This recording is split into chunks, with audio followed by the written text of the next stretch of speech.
In this video, I will be giving an in-depth analysis of each United States team in the 2023 Little League World Series.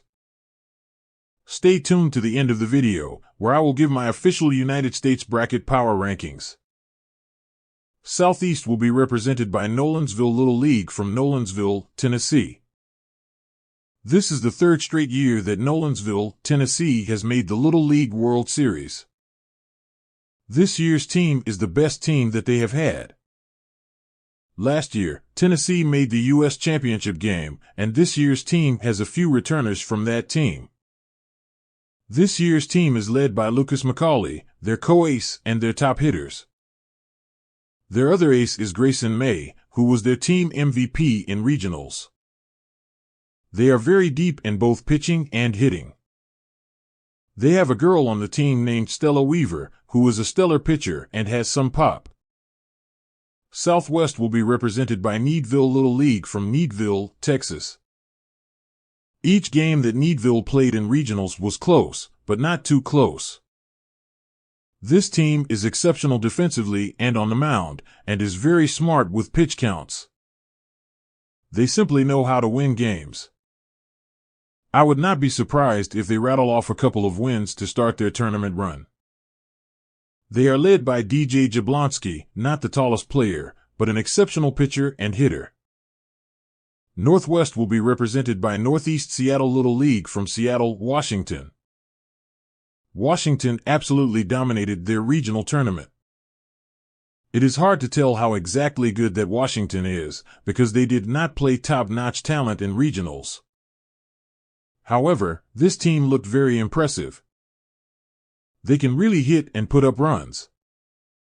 If they keep hitting in regionals, they could give the traditional powerhouse teams a run for their money.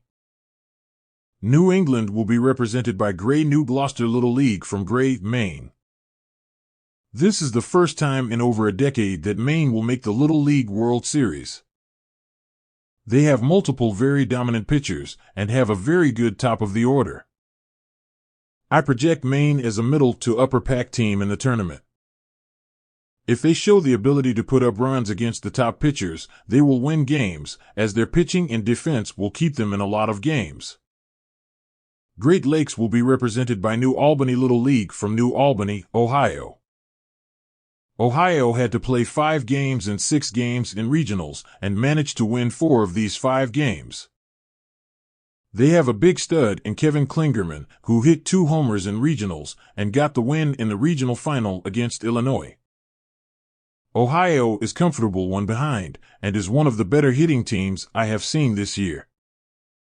The question with Ohio lies on their pitching outside of Klingerman. If their pitching holds up, they can rattle off a few wins in Williamsport. Midwest will be represented by Fargo Little League from Fargo, North Dakota. This team did not play a game of All-Stars until regionals, but you wouldn't be able to tell by watching them play. This team is very talented 1 through 12 in the batting order. Their bats were on fire in regionals. They put up 55 runs in 5 regionals games. Again, the question with this team is their pitching. Their ace, Cash Martinez, has command issues at times. Outside of the ace, this team doesn't have dominant pitching, but has some effective pitchers. If they can pitch well against the top offenses, they can win some games in the Little League World Series. Mountain will be represented by Henderson Little League from Henderson, Nevada. Henderson has a big stud in Nolan Gifford. Nolan has a mid-70s fastball and is the team's best hitter. In regionals, Nevada dominated.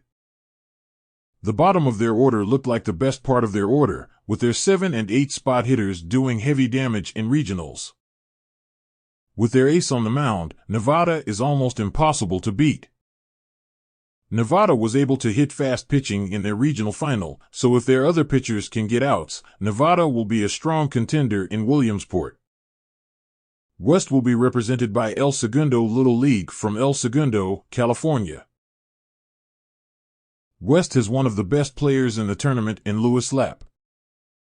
Lapp has a mid-70s fastball on the mound and might be the best overall hitter in the tournament. California is huge. they look like a high school team. They also likely have the best pitching depth in the tournament. California is easily the #1 team on the power rankings. Metro will be represented by Smithfield Little League from Smithfield, Rhode Island. Smithfield has a big stud in Connor Curtis. Curtis hit 3 home runs in 4 regionals games and has 8 home runs total on the summer. He also has a mid-70s fastball on the mound. Rhode Island isn't the most talented team, so they are going to need their other guys to step up. This was the case in regionals, as Rhode Island was able to pick up 2 wins behind stellar performances from their #2 and #3 pitchers. They are going to need similar performances to do well in Williamsport. Mid-Atlantic will be represented by Media Little League from Media, Pennsylvania. Media is led by Austin Crowley, who has 6 home runs on the summer and has a mid-70s fastball. This team struggled mightily against good pitching, which is something to watch out for. Trevor Skowronek hit a walk-off homer to send Pennsylvania to the Little League World Series. Outside of the ace, Pennsylvania has shaky pitching, so they are going to need to hit.